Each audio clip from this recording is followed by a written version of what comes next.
Welcome to Mana Telugu TV 6 minutes 24 headlines. QR code తో రాజముద్రతో ఉచితంగా digital passbooks. AP మంత్రి అనగాని సత్యప్రసాద్. ఉగ్ర మూలాలపై కొనసాగుతున్న దర్యాప్తు. అబూబకర్ సిద్దికీ ఇంట్లో పార్సిల్ బాంబు స్వాధీనం. వారసత్వ భూములకు సెక్షన్ సర్టిఫికేట్. సీఎం చంద్రబాబు. మీరు కోస్తామంటే మేము చూస్తూ ఉంటామా? డిప్యూటీ సీఎం పవన్ కళ్యాణ్ హెచ్చరిక. టెక్సాస్ లో వరదల బీభత్సం. 24 మంది మృతి, 20 మందికి పైగా బాలికల గల్లంతు. ట్రంప్ ముందు మోదీ తలంచుతారు. రాహుల్ సెటైర్లు. సైఫ్ అలీఖాన్ కు హైకోర్టులో చుక్కెదురు. చేజారిన 15,000 కోట్లు. బిడ్డను కంటే 12 లక్షలు ఇస్తాం. జనాభాను పెంచుకునేందుకు చైనా కొత్త plan. Red book political governance తో రక్తమోడుతున్న రాష్ట్రం.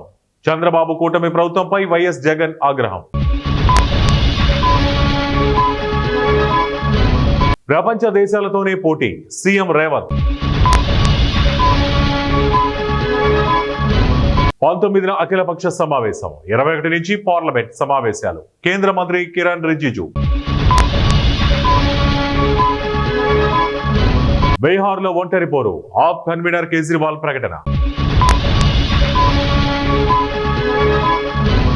మరాఠీని అవమానిస్తే ఉపేక్షించాం. శివసేన ఎమ్మెల్యే ఆదిత్య ఠాకరే. కాకినాడ జిల్లాలో దారుణం. ప్రేమించాడని చంపేసి పూడ్చిపెట్టారు.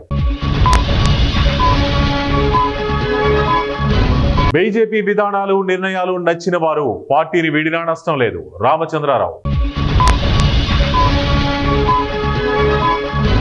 ఎమ్మెల్యే ప్రేమ్ సాగర్ కు అవమానం. గాంధీ భవన్ గేట్లు బంద్ చేసిన పోలీసులు.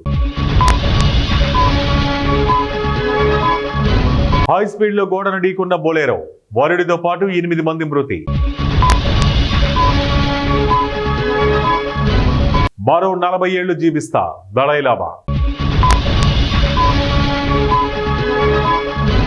కన్నడ నటి ధన్యారావు ఆస్తుల జప్తు. స్మగ్లింగ్, మనీ లాండరింగ్ కేసులో చర్యలు. కొలీజియం వ్యవస్థలో సంపూర్ణ పారదర్శకత. సిజేఐ జస్టిస్ బిఆర్ గవాయ్ హామీ. బీజేపీతో పొత్తు ఉండదు. పార్టీ సీఎం అభ్యర్థి విజయ్. తమిళగా వెట్రి కజగం ప్రకటన. కేరళలో మళ్లీ నిపా వైరస్ కలకలం. 3 జిల్లాల్లో అలర్ట్. ఆంధ్ర రైతులకు శుభవార్త. అందుబాటులోకి అన్నదాత సుఖీభవ. జార్ఖండ్ లోని రామ్గఢ్ లో విషాదం. కూలిన బొగ్గు గని, ఒకరి మృతి, పలువురి విలవిల.